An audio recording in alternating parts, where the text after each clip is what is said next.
kehadirat Allah Subhanahu wa taala atas segala nikmat yang telah Dia limpahkan kepada kita, termasuk diantaranya adalah Allah telah memberikan kesempatan kepada kita untuk dapat sholat zuhur secara berjamaah, dan kemudian Allah menganugerahkan kesehatan kepada kita semua. Dia memberikan kita kesempatan untuk bernafas dengan leluasa, tanpa rasa sakit dan tanpa rasa kesulitan.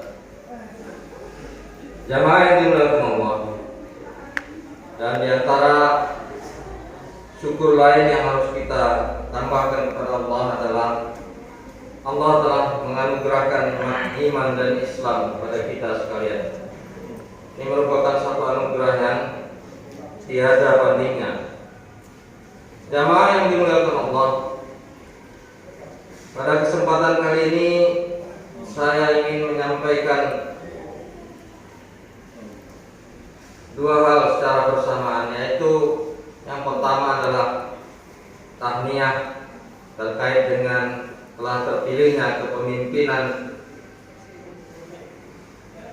Muhammadiyah, pimpinan pusat Muhammadiyah pada perhelatan yang kemarin dilaksanakan, muktamar yang dilaksanakan di Solo kemarin. Dan sekaligus saya ingin menyampaikan inna lillahi wa inna ilaihi raji'un, sekaligus atas terpilihnya para pemimpin ini dan sekaligus atas bencana yang terjadi di negara kita, wabil khusus terkait dengan bencana gempa yang kemarin terjadi di Cianjur. Maaf, bukan Ciamis, Cianjur. Ya, sama-sama Ci. Jamaah yang dimuliakan Allah, tentu sebagian dari orang ketika mendapatkan anugerah kepemimpinan itu dia akan merasa berbahagia. Tetapi Rasulullah SAW telah mengajarkan kepada kita bahwa ketika kita dipercaya, diberikan amanah, maka kata-kata yang terucap adalah Astaghfirullahaladzim atau Inna lillahi wa inna ilaihi raji'un. Terutama adalah ketika kita menang atas suatu perkara, ketika kita menang berdebat atau ketika kita menang apapun, ya, maka kita mengucapkan Astaghfirullahaladzim. Artinya apa? Amanat itu perlu kita waspadai, bahwa bisa jadi kemudian dia menjadi kesulitan dan menjadi bencana bagi kita. Jamaah yang dimuliakan Allah, jadi bukan persoalan yang gampang. Rasulullah SAW sudah mengetahui hal tersebut.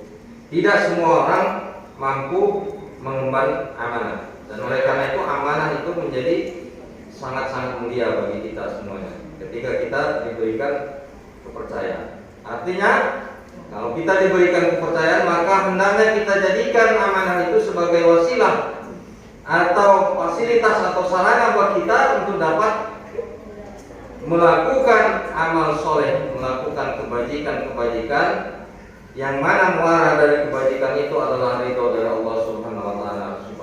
Allah Subhanahu wa taala ketika Dia memberikan ridho kepada kita, maka Dia akan menghadiahkan yang terbaik buat kita di akhirat kelak. Ketika kita belum meninggal dunia, maka kita belum merasa membutuhkan fasilitas itu. Kenapa? Karena kita masih merasakan betapa nikmatnya hidup di dunia ini, betapa enaknya kita bersenang-senang dalam kehidupan di dunia ini.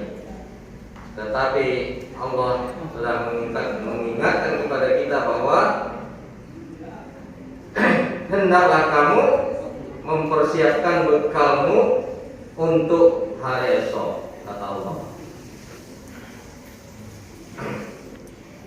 Artinya apa? Bekal kita untuk hari esok di akhirat itu seharusnya lebih penting dan lebih utama kita persiapkan. Dan salah satu caranya adalah menjadi orang baik dan menjadi orang terbaik. Itu penting menurut ukuran Allah Subhanahu wa taala, bukan menurut ukuran diri sendiri. Jamaah yang dimuliakan Allah. Kemudian mudah-mudahan nanti kita berharap kepemimpinan ini akan membawa kebajikan bagi Muhammadiyah seluruhnya dan bagi Indonesia secara umum. Nah, jamaah yang dimuliakan Allah, kemudian Allah menguji kita dengan bencana. Di dalam Quran surah Al-Baqarah ayat 150 atau 155, Allah Subhanahu wa taala berfirman, "Wa la nabluwannakum bi syai'in minal khawfi wal ju'i wa naqsin minal amwali wal anfusi wat thamarat wa basyyiris shabirin." Dan aku akan menguji kamu bi syai'in dengan sedikit, minal khawfi wal ju', dengan rasa takut dan kelaparan. Yang pertama kata Allah. Wa naqsin minal amwali wal anfusi, kemudian dengan sedikitnya harta, kekayaan dan hilangnya jiwa. Wat tamarat, dan juga dengan sedikitnya buah-buahan. Wa basyiris shabirin, dan sampaikanlah kabar gembira kepada orang-orang yang sabar kepada Allah. Nah, jamaah yang dimuliakan Allah, di antara yang disebutkan tadi itu adalah kehilangan jiwa. Kemarin di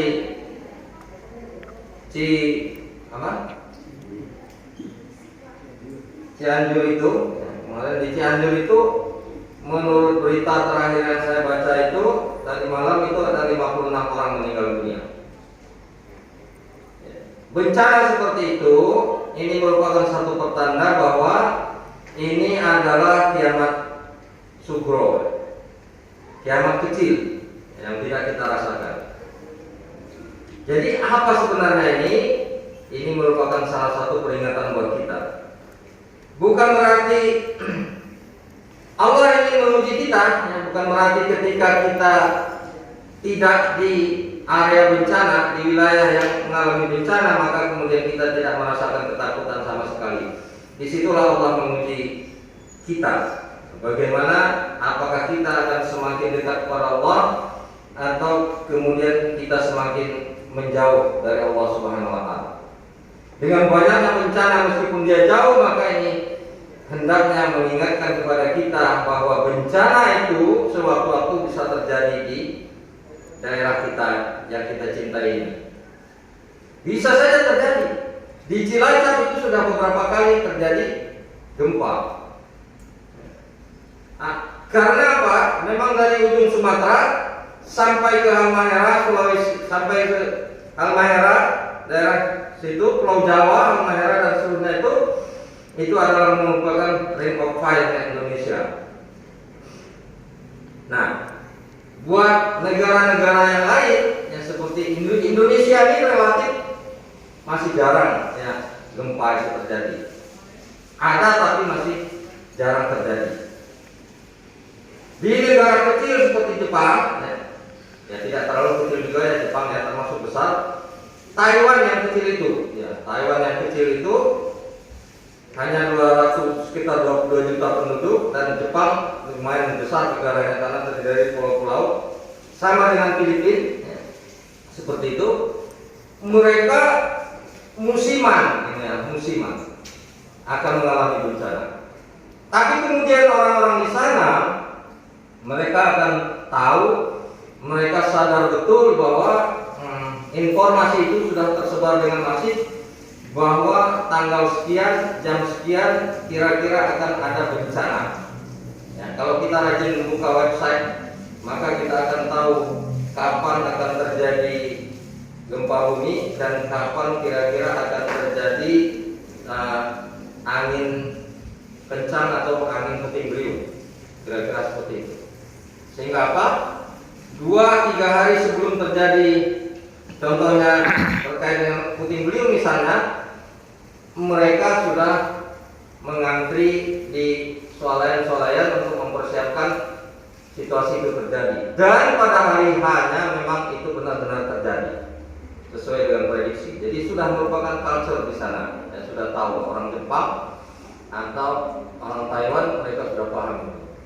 Nah yang unik sebenarnya di Jepang, ya. Konon di Jepang itu mereka sudah mempersiapkan bunker-bunker untuk penyelamatan ketika terjadi gempa. Nah, dan di dalam bunker itu ada isinya, ya, makanan-makanan yang dibutuhkan orang kira-kira pada saat jika terjadi bencana. Dan bunker itu berarti sudah dipersiapkan areanya luas, ya, dan itu adalah milik publik. Dan makanan-makanan yang tadi dipersiapkan kalau seandainya dia sudah kadaluarsa, maka akan diganti dengan yang baru. Nah, Pak Hendra ini mungkin lebih tahu dari kita ya, karena beliau pernah tinggal di Jepang seperti itu. Jadi nuansa bagaimana orang mempersiapkan situasi bencana itu. Kadang bencana ya terpaksa memang harus kita hadapi. Dan khususnya bagi orang Islam, maka bencana itu adalah peringatan. Peringatan bahwa masih ada kesempatan buat kita untuk mendekatkan diri kepada Allah Subhanahu wa taala. Bahwa peristiwa bencana itu, kesulitan-kesulitan itu bisa datang kapan dan dimanapun kita berada. Oleh karena itu, semakin dekatlah kita kepada Allah Subhanahu wa taala, bahwa mungkin waktu kita ini sudah tidak banyak lagi, waktu kita ini sudah tidak cukup lagi untuk mempersiapkan banyak hal untuk bekal kita ke akhirat kelak. Nah, jamaah yang dimuliakan Allah, itu yang bisa saya